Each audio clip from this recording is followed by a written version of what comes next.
As the country prepares to reopen fully for business, the government is carefully looking at the upside potentials to help our economy rebound from the impact of COVID-19. Plus, the National Works Agency shares its mitigation measures for the hurricane season.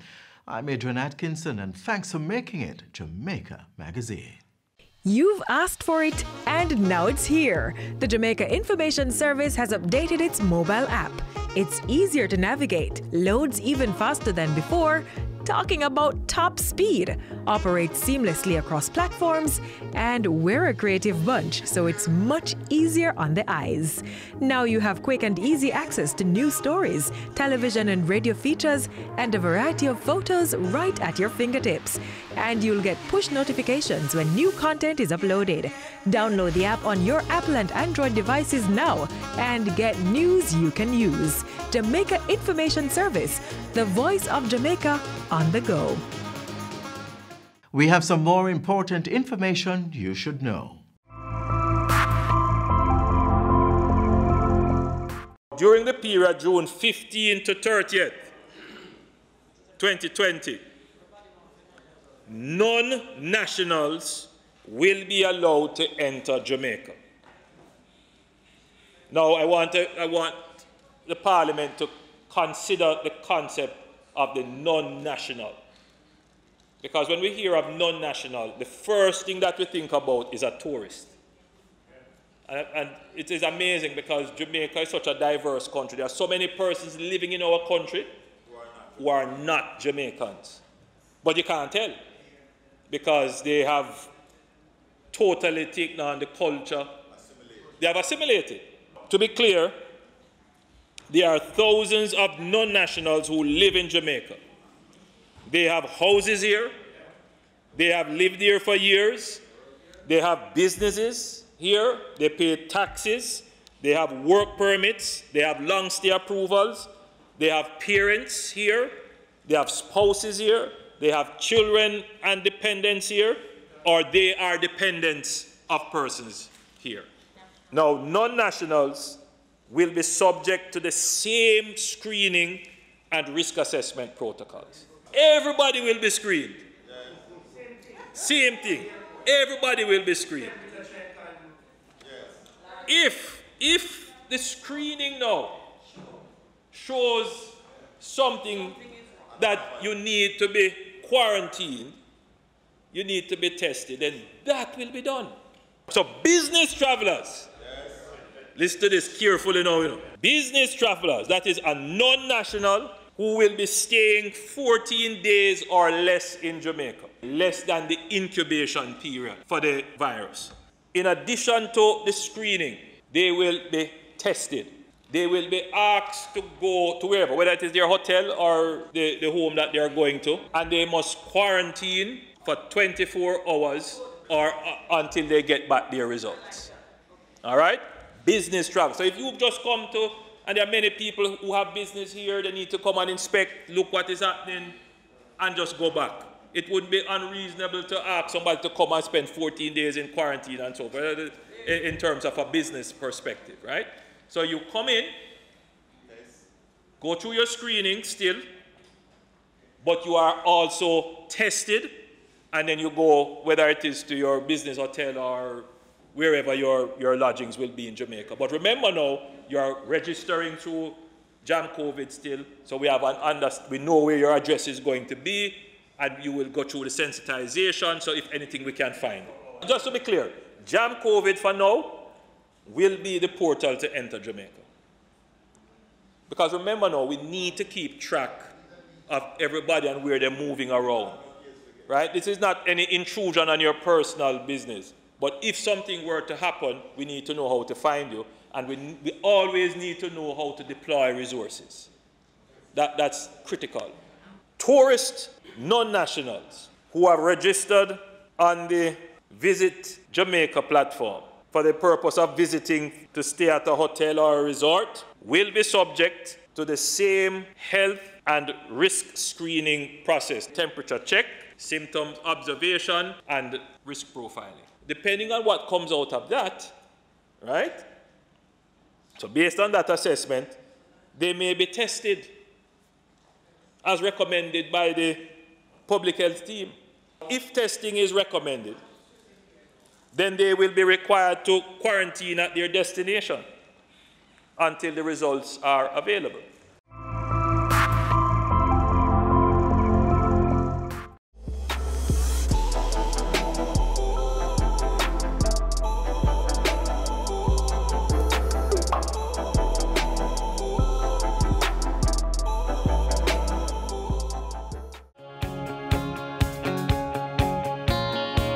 CARE applicants who applied for compassionate grant and who applied for their compassionate grant to be paid to a remittance company, just to update you that your compassionate grant has been paid over to the remittance company that you selected on your behalf.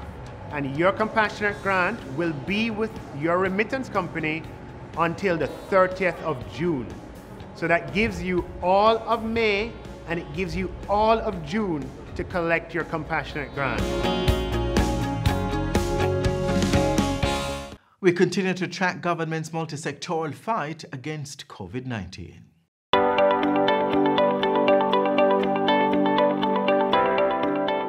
From a health perspective, as you know, this year has been quite an exciting year for us for more reasons than one. But COVID has really dominated the space and the national discussion. And so the key focus there has been on how we have prepared prior to COVID, what we have done since COVID, and where we're headed in terms of this particular season, both from a COVID perspective, but generally also from the hurricane season perspective.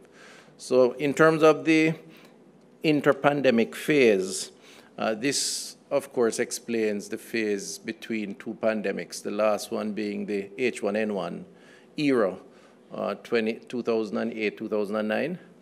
And there are a number of things that were done since then, having learned many lessons from that period.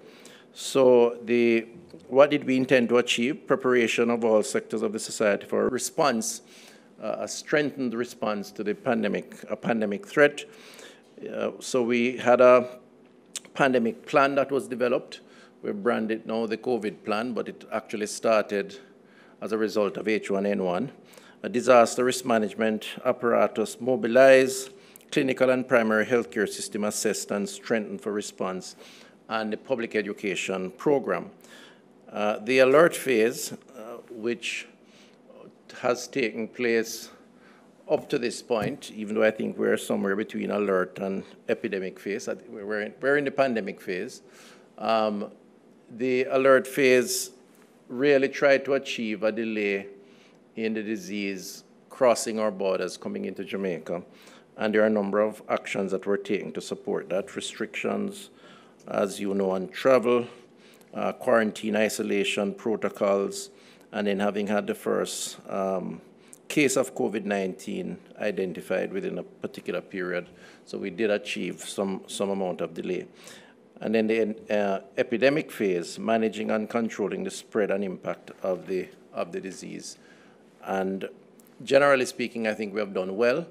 And what we have sought to do is to institutionalize those arrangements, if you will, the structure, which we will transfer and use as needs be for the hurricane season. So in terms of the recovery phase, the strategic objective is to build back better, strong, and more resilient. So we learn as we go along.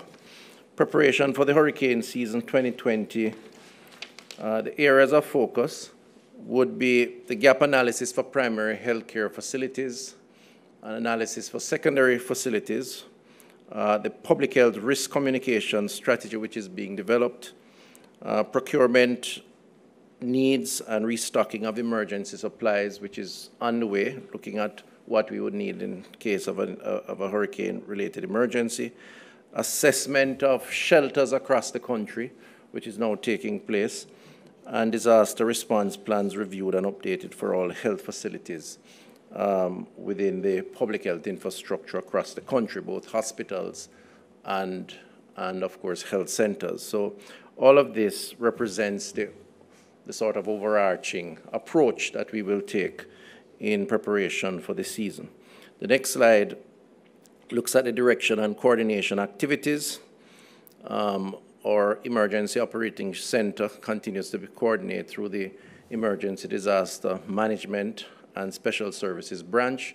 So we work, of course, very closely with Minister Mackenzie, who has the Emergency Disaster Management apparatus within his ministry.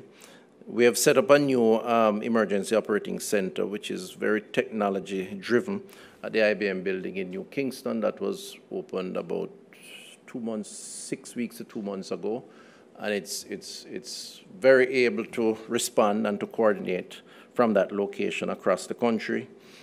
Emergency management training on mass casualty, damage loss assessment, and other critical life-saving activities have been triggered. The Smart Hospital program has been ongoing, and that looks at, among other things, how we ensure that that infrastructure is in place and can withstand hurricane conditions, so that after the event we can cope with dealing with the cleanup and the response. We can't afford to be down after a hurricane, because clearly we are critical to saving lives. And then the environmental health interventions are ongoing to monitoring the health program throughout the country. Almost completed. Where are we now? Hurricane preparedness plans have been drafted by all facilities and are to be submitted to the Health Emergency Operating Center for finalization. So those plans are being done now by the regional health authorities. Costing of gaps and procurement plan being finalized for procurement action by the authorities also. Emergency supply for critical drugs is now ongoing, and some of that has taken place already in terms of procurement. The operating center is in full swing given the COVID response, and therefore it is up and running and able to adjust accordingly depending on any possible hurricane-related emergency. And review and restructure of the Emergency Disaster Management and Special Services branch of the ministry to increase capacity to respond to multiple interventions. This year, frankly speaking, let's hope that the projections of an active season does not materialize over the next number of months. And finally, next steps: participate in all national hurricane preparedness actions. We're available and will continue to do so. Finalize the procurement of stock, monitor and manage all the stock levels to ensure we are not out of stock. And in terms of being a critical part of the parish, regional, and national levels for health, that is a part of the plan that is we are working on now. And you would have heard that we had announced, with the support of the Ministry of Finance, an additional number of community health aides, primarily for COVID. We're now actively recruiting and training those community health aides. They will become a critical part of the health extension at the community level to provide critical educational and other coordinating support for any disaster. And hurricane during this season clearly would be one of the areas that we would have trained them in.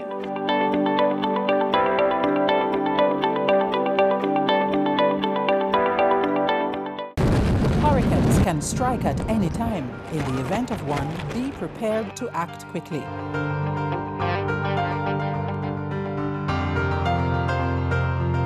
If a hurricane watch or warning has been issued, review your home disaster response plan.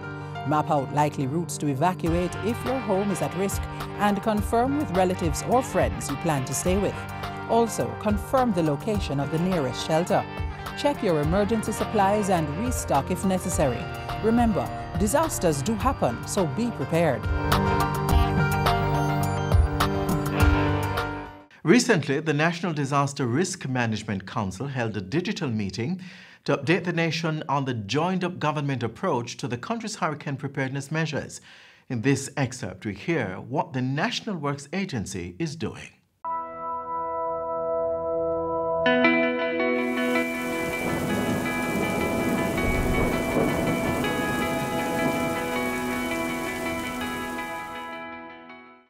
In recent years, the increase in frequency of rainfall has been observed across the world, and of course this has had deleterious impact on our infrastructure. Some of the areas of vulnerability for the NAA to focus on includes flooding, landslides, and of course, road-river interactions. 15% of our main road network is actually prone to flooding. 7% of our main road network is prone to landslide, and 20% of our bridges are situated in flood-prone areas. The impact of climate change on our network causes the NAA to examine the hazards that we have to treat with, and these include we're having more hot days, greater wind speeds, more frequent intense precipitation, and increased coastal storm intensity, and also sea level rise.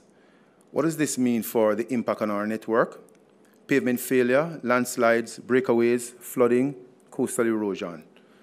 We therefore have the responsibility of employing what we call adaptation strategies, which includes utilizing better pavement material to ensure that the pavement can sustain these effects, increase routine maintenance of our main road network, improve our drainage systems and capacity, and employ more rigorous design specifications.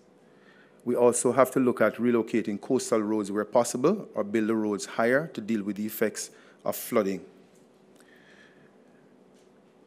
During 2019 to 2020, part of our effort in preparing for this year's Atlantic hurricane season, as we know, when we speak of the year, we speak of the financial year, which just ended in March.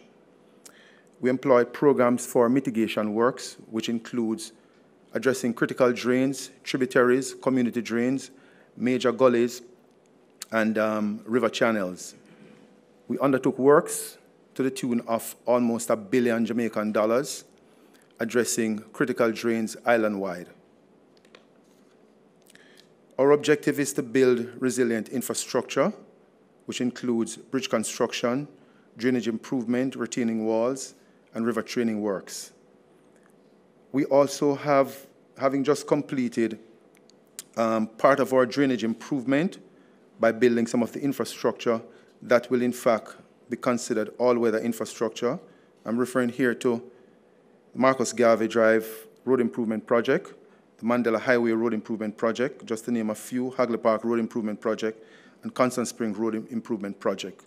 Our business plan for 2020-2021, as part of the mitigation strategy, includes targeting, once again, our critical drains, tributary and community drains. Ladies and gentlemen, we carry out our drain cleaning program on a cyclical basis where we do drain cleaning in May, June. At this point in time, we are embarking on our first drain cleaning program for the financial year. The second one will be done during the summer, and the third one is usually at the end of the hurricane season, which is November, December.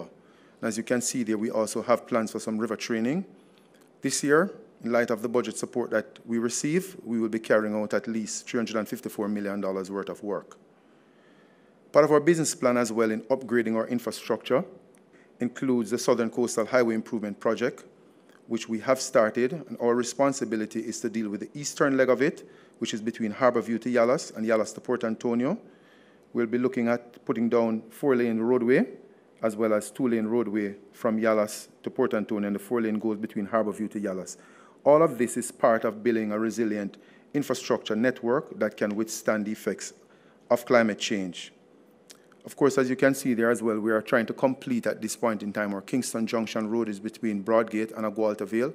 This certainly will reduce the effects of landslides and land slippage that we have to contend with through that corridor. Part of our disaster management strategy, there are 5 areas that we focus on. One is preparedness strategy. The other one is response strategy. The third is our recovery strategy. And the fourth is development strategies on a long-term basis. And the fifth one, of course, is our mitigation strategy. And hastening along, the National Works Agency has undertook what we call hazard mapping of our flood-prone areas. And as you may be aware, that approximately half of the population actually lives in what is deemed flood-prone areas, which are along our coastline, which is where the towns of most of our parishes are situated. Our future plans is to focus on areas such as part of building the resilience of the network, and not abate Buff Bay shoreline protection works, North Gully Improvement Project, and the Falmouth Drag Line, which is an area we know is prone to flooding. The NAA also have commenced work on building what we call a public safety network, which will connect the JDF, the JCF, fire stations, OPM, our own offices, NAA, hospitals, and other government offices. And of course, we are creating a high-speed broadband communication network for our intelligent transport system. The aim is to eventually establish a public safety network linking together systems for traffic management, crime management, and emergency management as we partner with our various government agencies. In concluding, infrastructure is fundamental. Without the necessary infrastructure, economic growth cannot be realized. Our philosophy, therefore, is to ensure that the nation's road transportation infrastructure is appropriately maintained and made more resilient. Climate change requires us to take adaptive measures now and to save lives. And of course, we are continuously learning. Every year, the situation changes and we have to treat with it. Sometimes it begins in June, sometimes perhaps earlier. So our disaster management is a learning exercise for us. The National Works Agency is ready and we are prepared.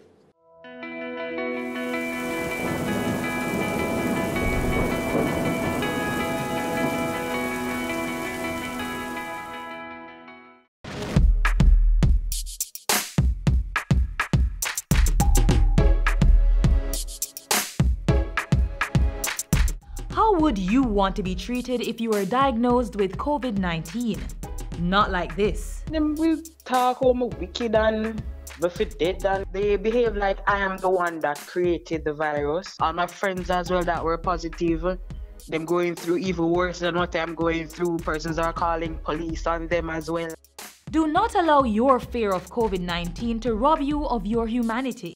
There is no need to shun or victimize persons with the disease or those on the front line.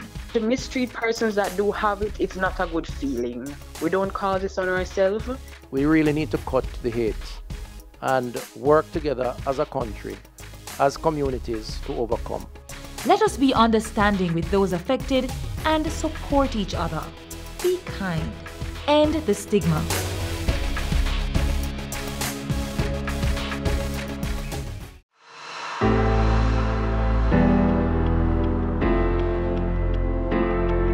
So my intervention here today, as I said, is not to make any determination, any judgment on how it happened, but to reassure you that the process that is in place will come to justice. All right? But as far as I can intervene to deal with this, and what I have done today is to speak to the NHD, to say to them that there is a case to make about having some repairs done, significant repairs, because I don't think you can, I think this needs to be demolished and rebuilt. Absolutely. So I have spoken to them and they have agreed that both through their staff welfare and through other resources that they will deal with this situation. The other thing is that I am personally touched by your story. When I called you and spoke to you on the phone, I was very impressed with how well you were able to articulate the situation, by your reasonableness. I was very touched as well by the hurt that you conveyed, as anyone would be losing their mother. And I was also, again, very touched that you still maintained a positive outlook. There are many persons who have suffered loss like yourself, and we see it all throughout the inner city communities where families have suffered loss and the family members don't have a chance to vent. They don't get a chance to talk to a figure like me or go through a process of catharsis where they confront the problem and then they reach a resolution and they put it behind them. They hold on to it and they are bent on revenge. And so you kill my friend, I am going to kill your friend, you kill my brother, and it starts that cycle all over. And we're not here for that. And I'm confident that And so I thought that this was a positive for Jamaica, that we need to identify a positive figure, someone who has suffered loss, but who is looking to make better, rather than to make the situation worse. Most definitely. And I take note of what you said to me, that you have 3 dependents that are otherwise abled, that you have to take care of. And I've heard this story. I've been asking about you and how you manage, and that I hear before you go to work, you have to go and take care of them and provide them with breakfast. And when you come home, you have to make sure that they have dinner, and that you are basically the sole breadwinner. And so I'm going to support you in that regard, especially in taking care of your family members through my Positive Jamaica Foundation. And I wouldn't mind you working with us on the positive side of things, to show Jamaicans that out of the depths of despair, right, there is hope, and we can still keep a positive outlook on life. So I'm going to commit to giving you a monthly stipend for the next year to take care of your 3 dependents.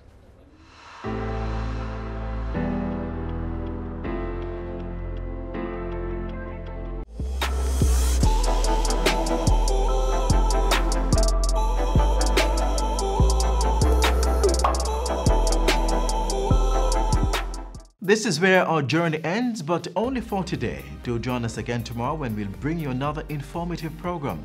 In the meantime, stay connected via our website, jis.gov.jm. And while you're online, send your feedback to Jamaica Magazine at jis.gov.jm or via tweet at JIS News. On behalf of the entire production crew, I'm Adrian Atkinson. Do take care.